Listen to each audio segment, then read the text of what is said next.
y ahora sí tenemos a la doctora Paula, que realmente está aquí con nosotros en línea para que todos ustedes la conozcan, que ha sido, bueno, una jueza que ha tenido una participación muy activa en la jornada que, bueno, que se llevó a cabo en marzo en Uruguay, en Punta del Este, donde jueces y notarios de todo el mundo se reunieron para evaluar el valor ejecutorio y probatorio del documento notarial, y justamente la magistrada tuvo una actuación muy destacada porque con su encendido discurso, Paula García Villegas realmente pudo conmover a la platea y arrancó de los mayores aplausos. Qué bueno que los que han seguido la transmisión en vivo de Notarios Latinos han podido escuchar su disertación sobre este tema y el cuestionamiento que a veces se hace respecto de los sistemas jurídicos entre el anglosajón y el sistema latino. Así que, bueno, Paula,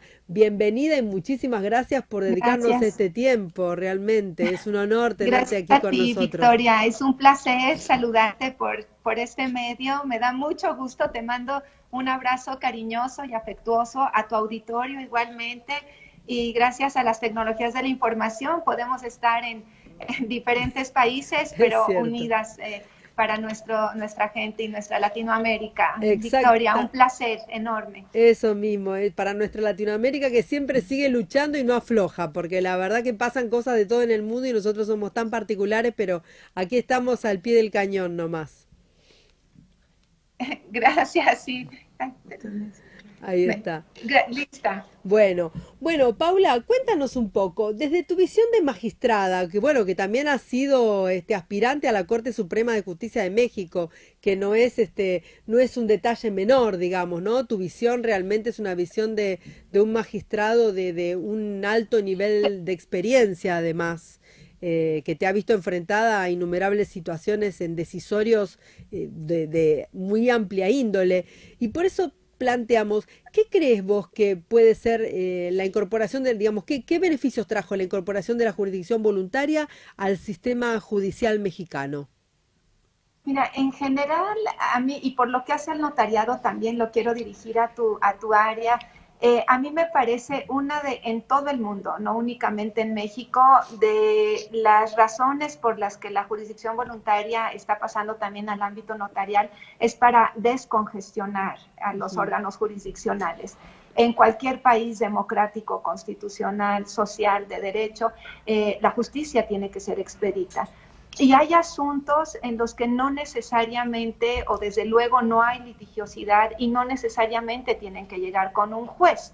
Claro, El notario es igualmente probo, igualmente imparcial y tiene muchas, el notario latino, me refiero, claro. nuevamente aquí como en su momento lo hice en Uruguay, porque hay que diferenciar eso muy claramente, Ujú. y todas las características de probidad y de independencia, de estudio, de la legalidad en los actos notariales, han auxiliado a través de esta institución jurídica de la jurisdicción voluntaria, en donde no hay menores, en donde no hay personas declaradas en estado de interdicción, en donde no hay conflicto o yéndose con el notario las cuestiones, por ejemplo, sucesiones testamentarias o intestamentarias, si llega a haber un conflicto.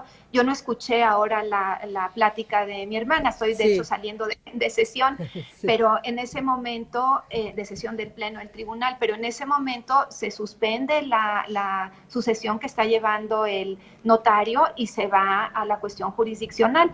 Los jueces tienen que ser muy sensibles también ante este crecimiento poblacional, esta demanda por una justicia más expedita, una justicia de fondo, y en donde nos queden a nosotros, a los juzgadores, los asuntos litigiosos, que resolvamos el fondo y no cuestiones de forma, y empecemos a dar respuesta para resolver los conflictos con mucho mayor sensibilidad. Claro. Yo creo que esas cuestiones de jurisdicción voluntaria, me imagino que lo tienen allá en Argentina igual, pero aquí tenemos que ver la legislación estatal. Tenemos un estado federal, cada entidad federativa ha legislado las funciones del notario, Ujú. de las jurisdicciones voluntarias en forma distinta. Por ejemplo, acá traigo una que llamó mi atención poderosamente, que es la del estado de Jalisco. Mm. No en todas las entidades federativas, pero Jalisco permite inclusive el divorcio claro, ante un notario. Eso no, en la Ciudad de México no, pareciera en el estado de Jalisco que es un sí, divorcio administrativo, en donde no hay cuestión de pensión alimenticia, claro, que no en donde haya, son mayores de edad, en donde el matrimonio estuvo celebrado al menos un año.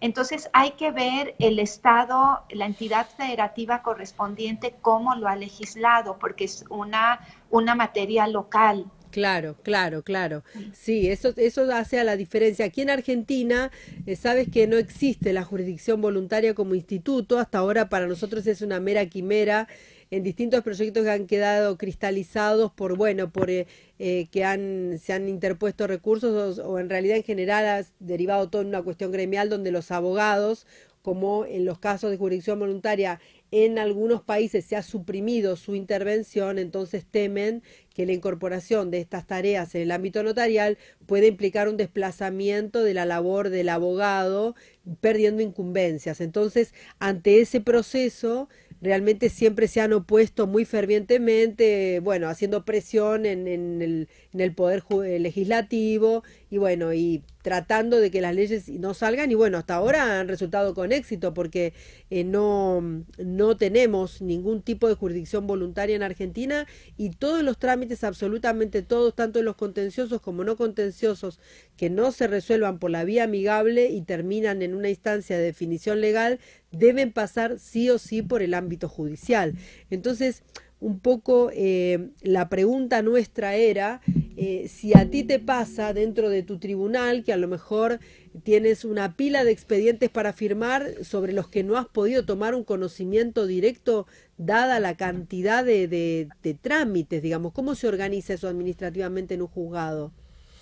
Mira, en particular, te estás acercando con una juzgadora. Yo soy excesivamente, para mí, dar una justicia expedita, excesivamente trabajadora. Mm, Y tengo muy internalizado en mi haber, en mi interior, lo que es servirle al justiciable y servirle bien. Estás hablando con una jueza atípica en sí, ese sentido, en las resoluciones que he emitido resoluciones en donde se les ha dado, cuando era jueza, ahora como magistrada, pero donde se ha concedido el amparo a quejosas que son trabajadoras sexuales mm, para que se les considere como trabajadoras no asalariadas, a claro, braceros que se fueron a Estados Unidos en la Segunda Guerra Mundial, por ejemplo, que los ingresos que ellos tenían se perdieron cuando eran ingresos ganado por ellos el claro, salario.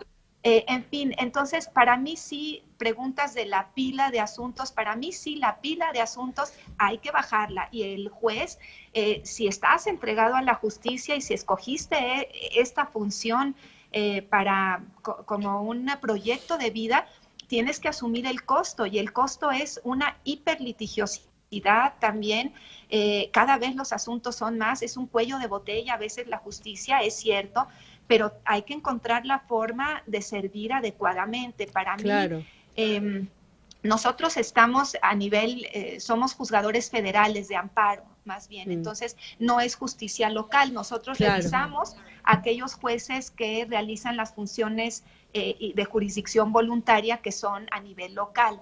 claro, Entonces vemos si se respetaron las formalidades de ley y los derechos fundamentales en general. claro, claro. Esa es la parte de Sí, nosotros. sí, sí, sí, no, porque bueno, aquí nosotros hablamos con una jueza de cámara del ámbito civil, bueno, que ahora también involucran cuestiones comerciales, pero digamos, donde ella nos planteaba que a veces tiene 800 expedientes a la firma a diario en su despacho y Es que correcto, es, eso es cierto y en todo el mundo se da.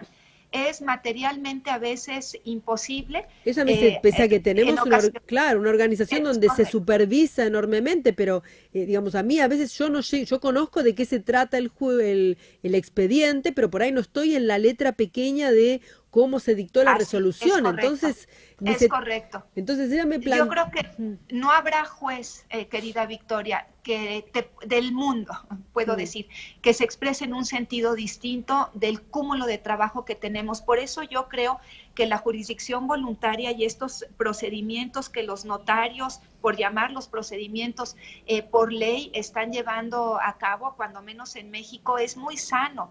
sí descongestiona el cuello de botella y no creo que exista conflicto, aunque te entiendo tu punto perfecto de la abogacía, que dicen, me están quitando trabajo, trabajo hay de sobra. Claro, es lo que decimos Y por, nosotros, porque hoy con el tema de de la defensa al consumidor, de los derechos individuales cada vez más vulnerados, de derecho a la intimidad y un montón de situaciones de abuso que se dan en forma permanente, realmente hay trabajo, sobre todo para los abogados, porque las cuestiones que a veces hay que tenerlas más controladas y a raya, pero hay situaciones que realmente no requieren su intervención y es ahí así donde es. se produce un estancamiento para la sociedad que a veces tiene trámites demorados en años y que no Así logra es. ver resueltos.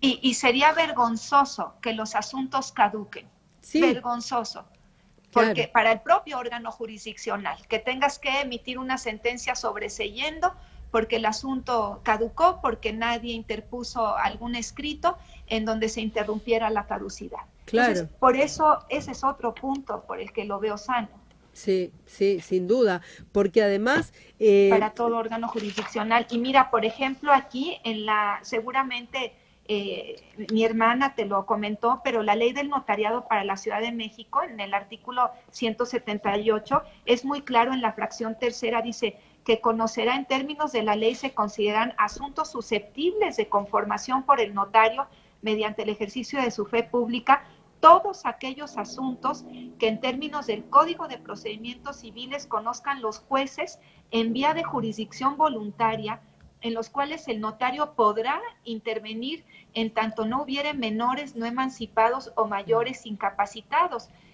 Lo deja muy abierto la Ciudad de claro, México. Hay otras entidades federativas que sí lo acotan un poco más.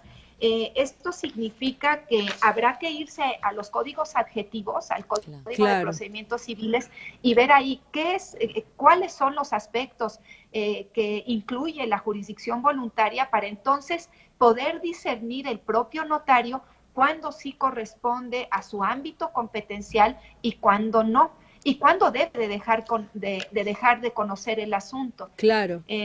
Pero te digo, a mí me llama poderosamente la atención el del divorcio, por ejemplo. Sí, sí, sí, sí. Bueno, en No Perú y en permite. otros países es Así es. bastante amplio el tema y también se permite tanto el Sí. divorcio como el... Bueno, porque ahí tiene que ver lo que decías, planteabas vos, Vicky, el tema de las nuevas necesidades, porque quizás ese estado, ese país avanzó más en jurisdicción involuntaria y se vieron frente a, esto es la vía, descongestiona, bueno, ¿por qué no el divorcio si no es contradictorio? Entonces se van Claro, sumando más Así es. necesidades, ¿no? sí. No solamente lo que uno prevé, sino esto que hablabas vos, lo que no tenemos en perspectiva, quizás no vemos al notario en un marco de divorcio, No, ¿no? incluso en algunos países también intervienen los matrimonios, porque como el Exacto. matrimonio se celebra ante un funcionario que a muchos le llamaban el juez del registro civil, que en realidad no es un juez, pero es un funcionario con Oficial funciones, del registro civil, claro, un así, oficial. así Entonces, es. bueno, también decían, ¿por qué no si está dando fe un Exacto, notario, ¿no? exacto. Entonces, hay muchas realidades que podrían estar involucradas, inclusive sin la necesidad de que sea obligatorio, que ese es un punto que no pregunté. ¿Allí es obligatoria la jurisdicción voluntaria o es optativa? Optativa. La Ah, jurisdicción voluntaria no es, justamente desde el punto de vista doctrinario, se ha descalificado mucho la terminología. Hay quienes dicen que ni siquiera no se le puede hablar de jurisdicción a una jurisdicción voluntaria porque no hay litigio. exacto, claro. Y el propio nombre lo Sí. dice, voluntaria, acuden las partes voluntariamente Claro, a la jurisdicción voluntaria, contrario a una cuestión litigiosa en donde el juez te manda a llamar. claro. Y aquí lo que acabas de decir, lo que acaban de decir ahorita de otros países, es la tendencia latinoamericana, cuando menos en España igualmente, en Iberoamérica, Guatemala, Perú, Colombia, en fin, Cuba igualmente, El Salvador, Honduras, Puerto Rico, tienen todos ellos estas funciones notariales de jurisdicción voluntaria. Claro, Entonces, está siendo una tendencia que cada vez no es nueva, hay países que ya lo tienen desde hace décadas, mm, inclusive se empezó a ver poco a poco aquí en México hace más de dos décadas en ciertas entidades federativas, pero cada vez va teniendo una aceptación creciente en países latinoamericanos, Victoria, y me congratula mucho que en Argentina, que los quiero mucho, a los argentinos, y los admiro enormemente intelectualmente. Bueno, libro de constitucional que veamos, tiene que haber un autor argentino. Entonces yo los quiero y los respeto. Te vamos a invitar para que también intercambies vos, que sos una gran hacedora de sentencias de derecho público, realmente muy, muy contundentes, para que, bueno, también puedan intercambiar aquí con jueces de Argentina, que sería un honor. Me encantaría. Y ya vamos a inventar algo, no te preocupes, Paula, vamos a inventar algo. Me encanta. Y entonces te digo, a nivel latinoamericano, cada vez está teniendo más cobertura este instituto jurídico y lo aplaudo. Lo aplaudo porque hay para todos. Claro. Exactamente. Como decía el otro día la doctora Graciela Medina, no ha caído ningún imperio cuando decretaron la jurisdicción voluntaria en España, así que, pero bueno, en fin. Bueno, la verdad que Paula, muy, muy agradecidos. Vamos a llamarte en otro momento para ampliar sobre otros temas que nos dan muchísima curiosidad respecto de tu labor como jueza y tan proactiva en la generación de nuevas visiones sobre los derechos de la mujer. Así que desde ya, muchísimas gracias por haber salido de la sesión y darnos estos minutos para el público de Argentina, que también era importante que te conozca. Encantada, Victoria. Saludos a tus compañeras que están ahí presentes, a todo tu auditorio, y estamos en contacto. Nos vemos pronto por estos medios. Cómo no, bueno, muy amable, muchísimas gracias. Gran abrazo. Gracias, chau. Bueno, muy interesante. Súper. Yo quería seguir preguntándole más cosas. Nos queda corto el programa, vamos a alargar. El mes que viene prometemos que vamos a hacer media hora más, porque nos pasa todos los programas que nos quedamos con 1000 preguntas o con temas muy importantes para hablar, ¿no? Sí, exactamente. Y bueno, nada, que lo que me llamaba la atención es cómo en México, ¿no? De acuerdo a la evolución de cómo va evolucionando esto de todo el abordaje de acuerdo a las necesidades, ¿no? De cada estado. Puedo decirles matices ahí, creo que se ve en México perfecto, las matices culturales, cómo se van. Sí, van armando como un con puzzle. El notario puedo hacer esto. Sí. Fíjate más en Distrito Federal, no el divorcio, en Jalisco. Se van abriendo nuevas incumbencias. Y es el mismo país. Y bueno, será cuestión de que empecemos a hacer camino al andar. Así que nos vemos el miércoles próximo. Muchas a todos. Gracias. No se pierdan, por favor, nuestro próximo programa. Y bueno, y los esperamos.